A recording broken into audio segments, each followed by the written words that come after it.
নমস্কার, কেমন আছেন সবাই? বসুন্ধরা ব্লগের নতুন একটি ভিডিওতে আপনাদের সকলকে স্বাগত জানাই। আজকে হচ্ছে বৃহস্পতিবার, আর সকালটা দেখুন আমি শুরু করলাম আগুন জ্বালিয়ে বলতে ওভেনটা জ্বালিয়ে আমি শুরু করলাম। তার কারণ আমাকে এবার চটজলদি করে বানাতে হবে জলখাবার। এখন বাজে প্রায় 7:30 মতো। মেয়ে উঠে পড়েছে, তারপরে ওকে একটু ব্রাশ করালাম। ব্রাশ করিয়ে চলে এসেছি একেবারে রান্না করার জন্য। রান্না বলতে আজকে হবে একটু সাদা আলুর তরকারি করব আর একটু লুচি করব। লুচিটার সাথে সাদা আলুর তরকারিটাই বেশ যেন একটু ভালো লাগে, বা কাশ্মীরি আলুর দমটাও ভালো লাগে। তবে অত কিছু করতে হয়তো আমি পারবো না একা হাতে, বা হয়ে ওঠাটা সম্ভব নয়। কাশ্মীরি আলুর দমের জন্য বেশ একটু মশলা টশলা করতে হয়, যেগুলো আমি কিন্তু ম্যানেজ করে উঠতে পারবো না, বা সময় সাপেক্ষ একটা ব্যাপার তো আছেই মেয়েকে নিয়ে।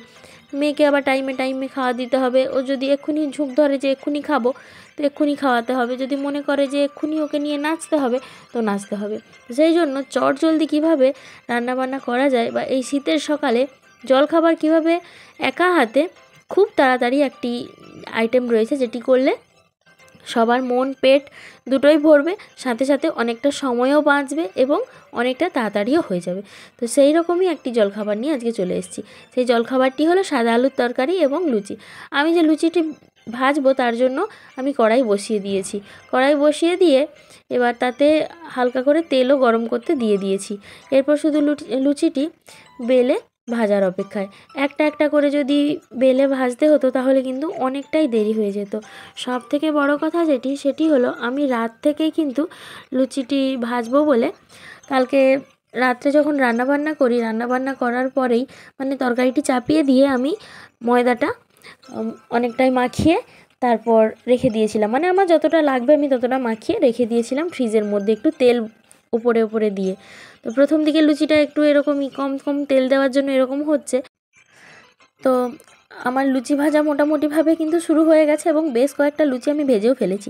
আমি গোল গোল লুচি করি না, তার কারণ গোল গোল লুচি করতে একজন হলে খুব ভালো হয়, বা যদি আমার হাতে অনেক সময় থাকে সেক্ষেত্রে যদি আমি গোল গোল করে লুচি ভাজি তাহলে কিন্তু অনেকটাই সুবিধে হয়। নাহলে আমার মনে হয় এরকম বড় করে রুটির মতন সাইজ করে নিয়ে কেটে নেওয়াটাই বেটার।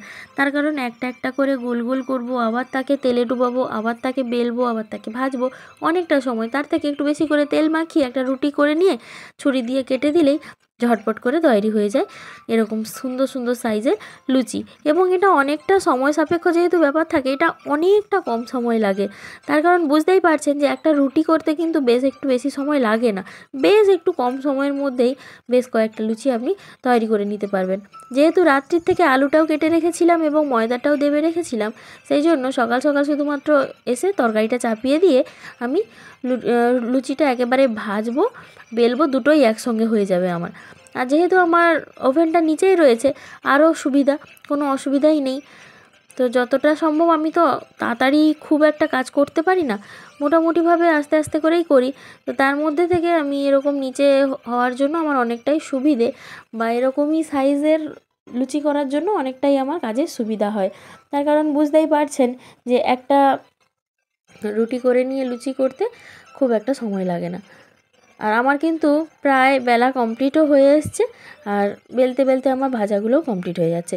সেই জন্য শীতের সকালে এরকম কম সময়ের মধ্যে একা হাতের কাজের মধ্যে, বাচ্চা নিয়ে কাজের মধ্যে কিন্তু এই ধরনের জলখাবার বা এই রকম টাইপের লুচিটি করা কিন্তু অনেকটাই সহজ কাজ।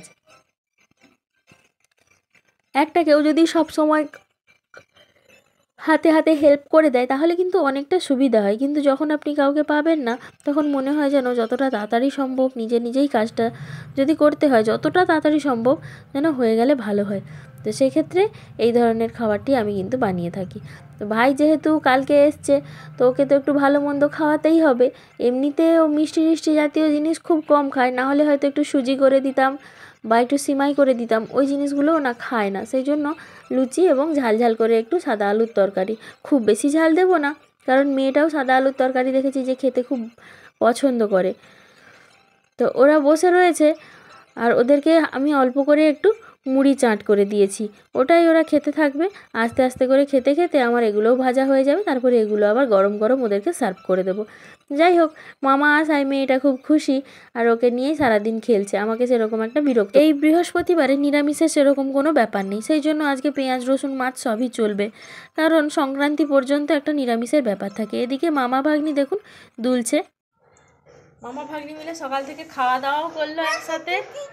আমি সরে যাচ্ছি, আর এখন বসে বসে দোল খাচ্ছে, লুচি খাচ্ছে। গান চালাবো? গান কারেন্ট পালিয়েছে, ওই জন্য গান বন্ধ। মামা গান করবে, শুনে ফেল। যাই হোক, আজকের ভিডিওটি এই পর্যন্ত। আপনাদের সাথে দেখা হবে খুব শীঘ্রই আমার পরবর্তী আরেকটি ভিডিওতে। সবাই ভালো থাকবেন, সুস্থ থাকবেন, সাবধানে থাকবেন। দেখা হচ্ছে পরবর্তী ভিডিওতে।